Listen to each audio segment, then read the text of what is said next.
ክቡራት ተኸታተልትና ሎሚ ዕላል ይከለወና ንሱ ድማ ኣብ መንጎ ሓቅን ሓሶትን ዝተገብረ ሓፂር ቃለ ምልልስ ክኸውን እንታይ ያን ክብላ መን ከይሓፈር ክንርኢና ሓቢርና ንከታተል።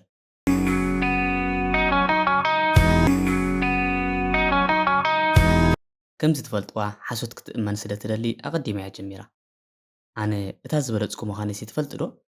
ብፍላይ ድማ ኣብዚ ዘበነ ኣካሒዳ መን ኣሎ እስክና ኣይፀልእ ሰባት ከም ማይ እዮም ዝቕምዑኒ ከም ፀሓይ ንኮ ድማ እዝዮም ይሃርፉኒ ምዃን ሓቆም እዮም።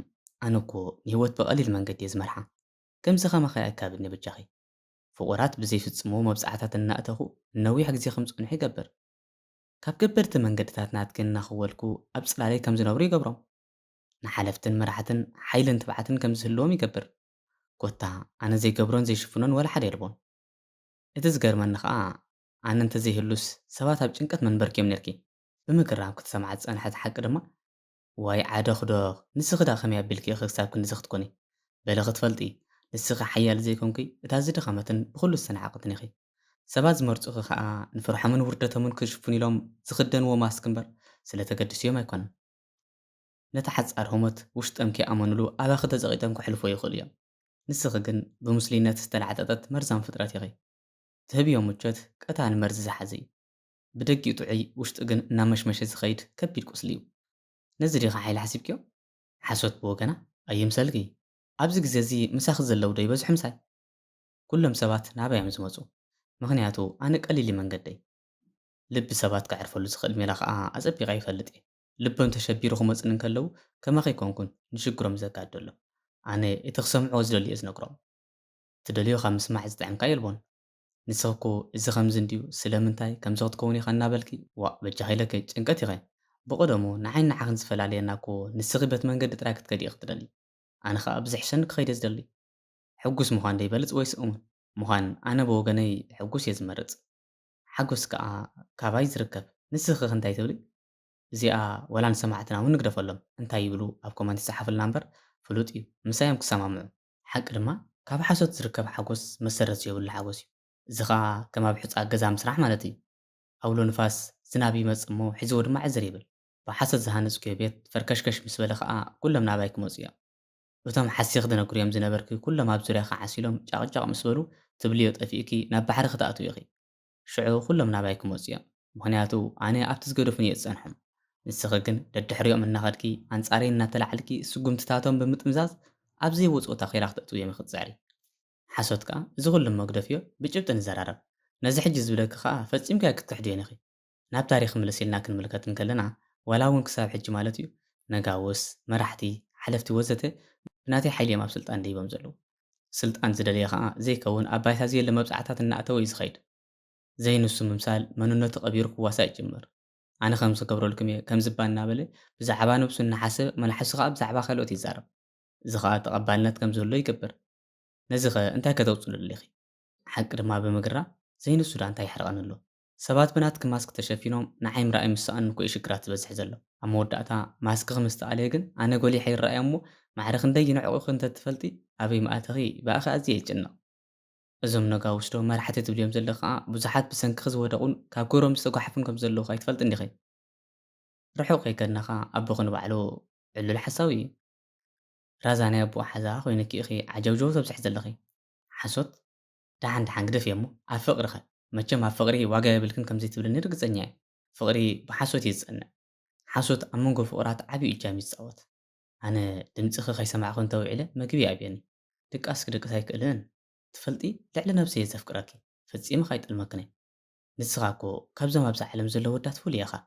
ከመኻ ዓይነት ወዲ እየ ዝምነ ነይረ ፈጣሪ ከዓ ጸሎተይ ሰሚዑ ንዓኻ ሂቡኒ። ኣነ ዋላ መሬት ከም ዓይነ መርፍእ እንተፀበበት ኣይግድፈካነ መቓብርና እኳ ብሓደ ክኸውን እየ ዝደሊ ዝብሉ ቃላት ብዘይካ ኣብ ልቢ ወለድ ኣብ ባይታ ተሪኦም ዘይፈልጡ ክንሶም ኩሎም ፍቑራትካ ይጥቀሙሎም። ስለዚ ኣነ እንተዘይህሉኸ ፍቕሪ ምጸንዕ ዶ ኢልካ ትሓስቢ? እዚ ዘይከውን እዩ። ሓቂ ኣዝያ እናተገረመት ንስኺ እንተዘይትህሉ እሞ እዚ ኩሉ ትብልዮ ዘለኺ ዘይከውን ቃላት እውን ኣይመሃለውን። ሰባት ኣብ ውሽጦም ዘሎ ልቦም ዝሓቖሮም ተዛረቡ። ነቲ ብሰንኪ ዝመጽእ ዘሎ ውርደት እዚ ከመሓይሊ ጌርክ ተቕርብዮ? ጠንቂ ብዙሕ ሽግር ከዓ ንስኺ ኢኺ። ምኽንያቱ ኣባኺ ዝተመርኮሰ ገዛ ምፍራሱ ስለ ዘይተርፍዎ። ፍቕሪ ከዓ ብኣይ እምበር ብኣኺ እንትርፎ ክፈርስ ጸኒዑ እውን ኣይፈለጥን እዩ። ሓሶት ብሕርቃን ንስኺ ክንደይ ስድራ ቤት ትፈላሊ ክንደይ ዕርክነት ፋሕ ተብል ኢኺ። ህይወት ኣዝያ ከይኽተካብድ እያ። መሳርሕቲ፣ ፍቑራት ኮታ ኩሎም ብኣኽዮም ዝፈላለዩ ቁሩብ ናይ ሰባት ስምዒት ኣይርዳእካን ድዩ? ንሰብ ዘድልዮ ኢኻ ክትቅርበሉ ዘለካ ማለት ምስቲ ሓሳባቱን ድሌታቱን ዝሰማማዕ እምበር እዋ ከምቲ ዶ ከምዚ ዶ መፅሓፍ ከምዚ ይብል ዶ ክስቶ ከምዚ ኢሉ ዶ እናበልኪ ዋዋዋ ማራ ከቢድክ እዮም። ሓቂ ድማ ወይ ጉድ እንታይ ዝበሎ ዳኣሉ እዚ ባእይ ዝፈላለ እሞ ምምላስ እውን ኣይተርፍዎን እዩ። ጠንቂ ባእስን ምፍልላይ እንተኾነ ግን ንስኺ ኢኺ ምናልባት ኣነ ብምዝራበይ ክጉድኡ ይኽእሉ ይኾን እዮም። እዚ ከዓ በኣይ ዘይኮነ ንሓኻ ኣሚኖም ምጽናሖም እዩ ዝያዳ ዝሃስዮም መወዳእትኡ ስቓይ ንዝኾነ ወንበር ኮፍ ኢሎሞ ይጸንሑ እሞ ሒዝዎ ምስ ተሰብረ ዝተጸግዖ መንደቕ ምስ ጠለሞምን መንነትኩም ዝተፈልጠን ድማ ዝያዳ ይቖስሉ።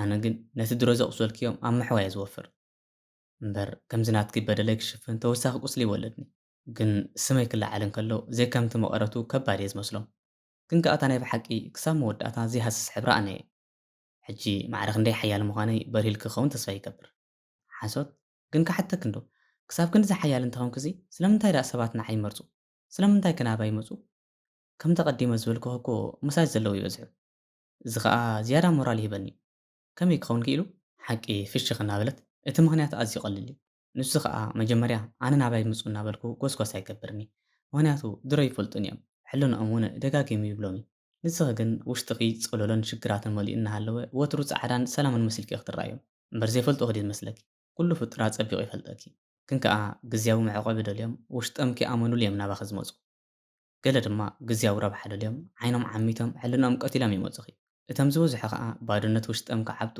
ዘይንሶም ክመስሉ ኢሎም ኣባኺ ይሕብኡ ሓሶት ገጻና እናሸፈነት ሎሚ ውርደተይ ተቐቢለ ክሳብ ክንዲ እኳ ይመስለኒ ነይሩ ምክንያቱ ኩሉ ሰብ ይጥቀመለይን ኩሉ ሰብ ድማ ናባይ ይመፅን እዩ ወላ እቲ ቁኑዕ ሰብ ትብሎስ ብገለ ክፋሎ ከይተንከፈኒ ይሓልፍኒ ግን ደሓን ሰማዕትናኻ እንታይ ይብሉ ይኾኑ ርእቶም ክንሰምዕ ኢና ድሕሪ እዚኣ ምጽናሕ ግን ነገረ ምልካም ስለ ዝኾነ ቀስ ኢለ ገዛይ ክኸይድ ኣለኒ ሓንቲ ክላበዋ ዘለኒ ግን ናባይ ኣይተምፅኡ እንተመፂኹም ግን ኣይገድፈኩምኒ ሓቂ ድማ መወዳእታ ምኻድ ክሓይሽ እዩ እዛ ናይ ሎሚ ስምዒት ነቶም ንዓኻ ኣሚኖም ዝጓዓዙ ትወሃብ ከባድ ዓስቢ እያ እሞ ክቡራት ተኸታተልቲ ነዚ ምስ ወይዘሪት ሓሶት ዝነበረ ናፃ ንሕዚ መረጥናሉ ቀንዲ ዕላማ ንዓኹም ንምንኣስ ዘይኮነ ናፃ ንምዃን ክሕግዘኩም ንምባል እዩ ምስ ሓሶት ተማሕዚኻ ምንባር ኣብ በዓቲ ምዕፃው ማለት እዩ ናባይ እንተ ደኣ መፂኹም ግን ኣነ ናፃ ክገብረኩም እየ ካባኹም ዝሓቶ ነገር ከማን እምነት ጥራሕ እዩ ግን ኣስተውዕሉ ናባይ ብዝመፃኹምሉ ሰዓት ኣዕርኽትኹም መሓዝትኩምን ክትከስሩ ኢኹም ብፍላይ ከዓ ነቶም ንማስኬራ እምበር ኣውራ ቆርበት ዘይፈትዉ ሰባት እቶም ብማስኬራ ተጎልቢቦም ረብሓ ዘቐድሙ ዝነበሩ ሰባት እቶም ተጎልቢቦም ከም ዘፍቅሮኹም ዝነግሩኹም ሰባት